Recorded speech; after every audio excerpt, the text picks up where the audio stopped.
অনূর্ধ্ব-19 বিশ্বকাপের ম্যাচে আয়ারল্যান্ডকে 191 রানে হারালো আফগানিস্তান এবং এই ম্যাচে আফগানিস্তান প্রথমে ব্যাট করতে নামে এবং নির্ধারিত 50 ওভারে 3 উইকেট হারিয়ে তোলে 315 রান এবং আফগানিস্তানের ব্যাটসম্যানদের মধ্যে ফয়সাল সাহেবজাদা করেন সর্বোচ্চ 142 বলে 163 রান, মারেন 18টি চার এবং একটি ছক্কা।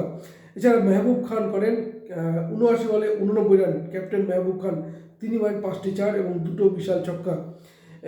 যদি আমরা বলি বিশেষ করে 13 রানে কিন্তু আফগানিস্তান প্রথম উইকেট পতন হয়েছিল, 27 রানে দ্বিতীয়, কিন্তু তারপরে 102 রানের তৃতীয় এবং তারপর থেকেই বিশেষ করে এই দুই ব্যাটসম্যান বিশেষ করে ফয়সাল সাহেবজাদা এবং মেহবুব খান তারা জুটি বাঁধেন এবং তাদের জুটি কিন্তু পৌঁছে যায় 290-এ, যার ফলে আফগানিস্তান তোলে 315 রান। এবং এই ম্যাচে যদি আমরা বলি আয়ারল্যান্ডের বোলারদের মধ্যে রিওয়ান উইলসন 52 রান পান 3 উইকেট এবং অলিভার রেইলি পান 61 রানের 3টে। এরপরেই খেলতে নামে আয়ারল্যান্ড এবং শুরুতেই পরপর উইকেট হারাতে থাকে।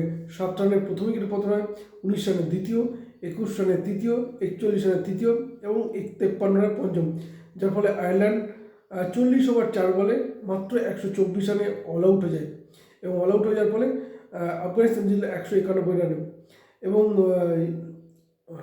আয়ারল্যান্ডের ব্যাটসম্যানদের মধ্যে মার্কো বেটস করেন সর্বোচ্চ 81 বলে 34 রান এবং রিওয়ান উইলসন যিনি 3 উইকেট পেয়েছিলেন তিনি করেন 36 বলে 31 রান এবং আফগানিস্তানের বোলারদের মধ্যে আব্দুল আজিজ 21 রান দিয়ে পান 3টে এবং আকিল খান পান 36 রান 3টে, যার ফলে 191 রানে এই ম্যাচ জিতল আফগানিস্তান।